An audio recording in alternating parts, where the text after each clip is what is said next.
parts of northwest Pakistan that have historically been very, very dangerous. The Pakistani military is showing off mineral wealth it says is buried deep beneath these mountains. Valuable deposits that could be worth trillions of dollars. The U.S. wants to get in on this game. My favorite field marshal from Pakistan. The question is, how do you mine resources in a mountainous region that's been a battlefield in a decades-long forever war?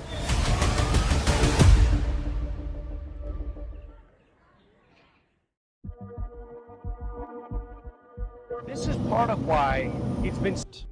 Along the border with Afghanistan, Pakistani Taliban militants are showing up with weapons that were made in the USA. The U.S. equipped the now defeated Afghan army with a huge armory of weapons as it withdrew from Afghanistan. And some of those U.S.-made guns now appear to be arming the newest generation of jihadi militants. We pass truckloads of heavily armed soldiers returning from patrols and arrive at the aftermath of a recent truck bomb.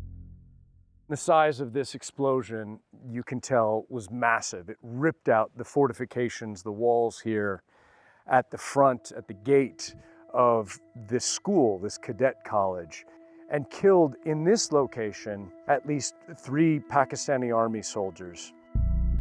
Security camera footage shows the moment the truck bomb detonated. Moments later, a second wave of 4 insurgent gunmen ran through wreckage of the gate and stormed the school.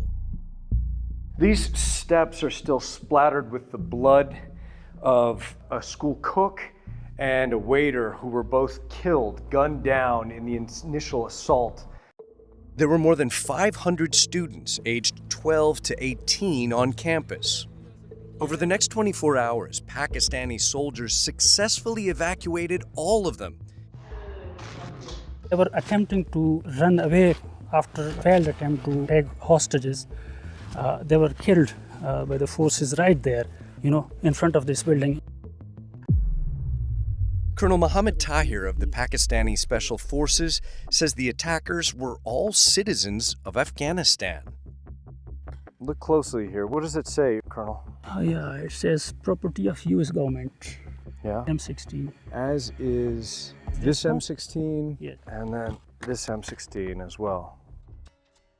This is particularly creepy. The Army says each one of the fighters were found wearing these white headbands. This one is still stained with the blood of the dead fighter. This is a special ready for martyrdom force. These guys were ready to die fighting, carrying US-made guns. I'm taking photos of the serial numbers of these M16s. And what we'll try to do is go back and kind of cross-reference them, check with the US government to find out what they're doing here.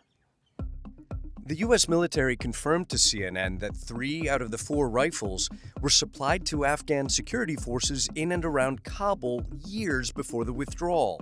The Pentagon declined to comment further on this matter. The war between governments and jihadists along the Afghan-Pakistan border has been going on for decades. What is new is the recent appearance of US-made weapons in the hands of Pakistani Taliban militants in their propaganda videos. The Pakistani Taliban is an independent entity with deep links to the Afghan Taliban.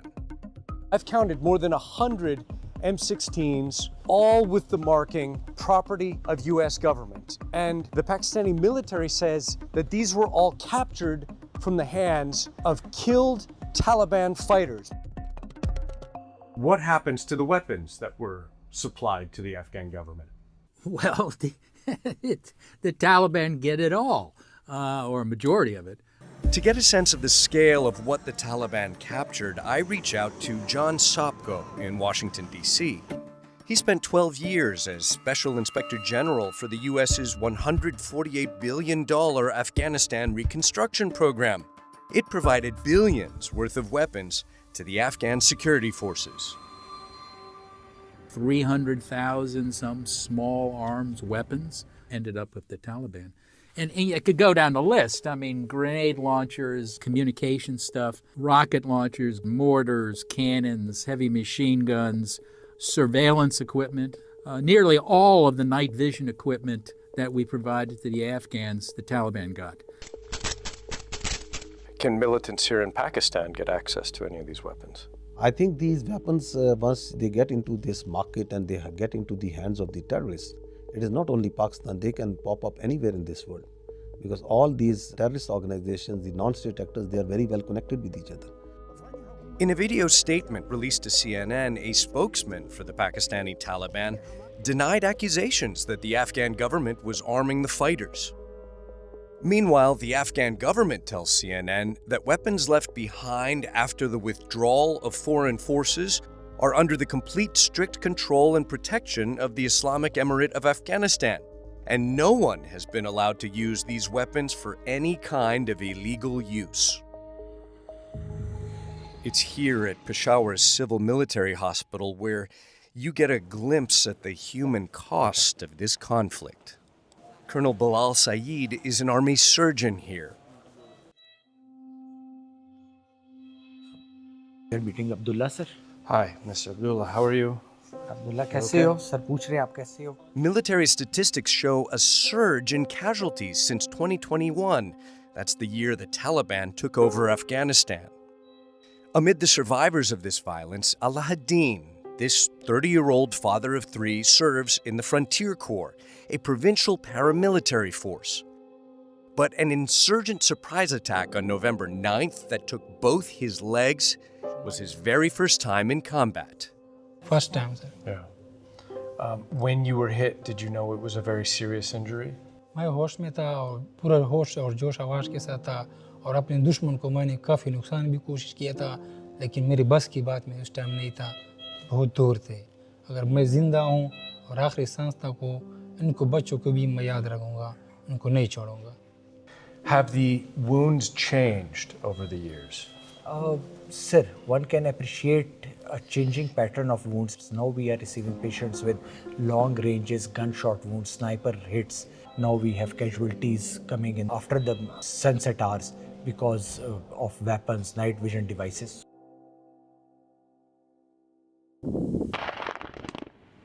There's another factor that could dramatically change this forever war, and that's the growing global race for valuable metals, some of which are believed to be buried under these mountains. In about a year from now, we'll have so much critical mineral and rare earths that you won't know what to do with them.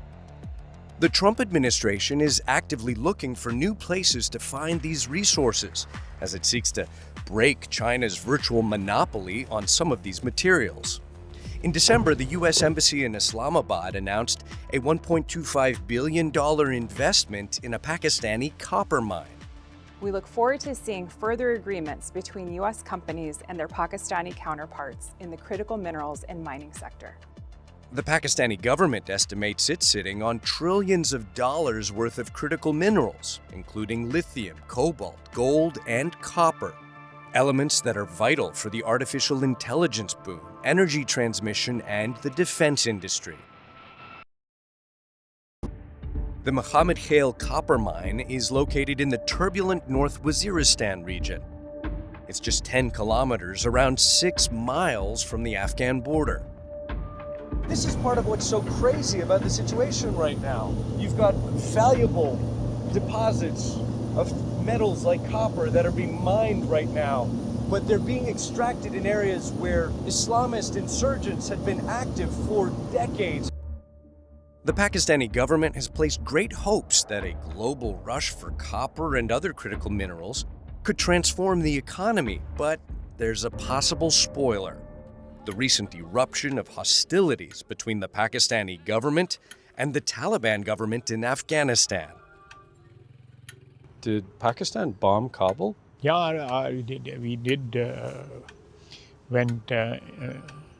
go into Afghanistan.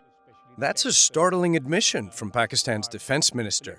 He admits he celebrated when the Taliban took over Afghanistan in 2021.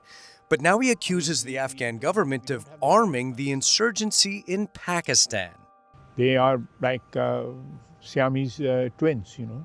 But are some of the Taliban officials that have been fighting with Pakistan some of the same people who used to live and take shelter here? Yes, yes, that's correct, you know. They still have properties over here. They still have some of their second or third families over here in Pakistan. Is that the definition of blowback? Yeah, I think so. Pakistan may now add itself to a growing list of governments that have miscalculated in Afghanistan, a war-torn country often referred to as the graveyard of empires.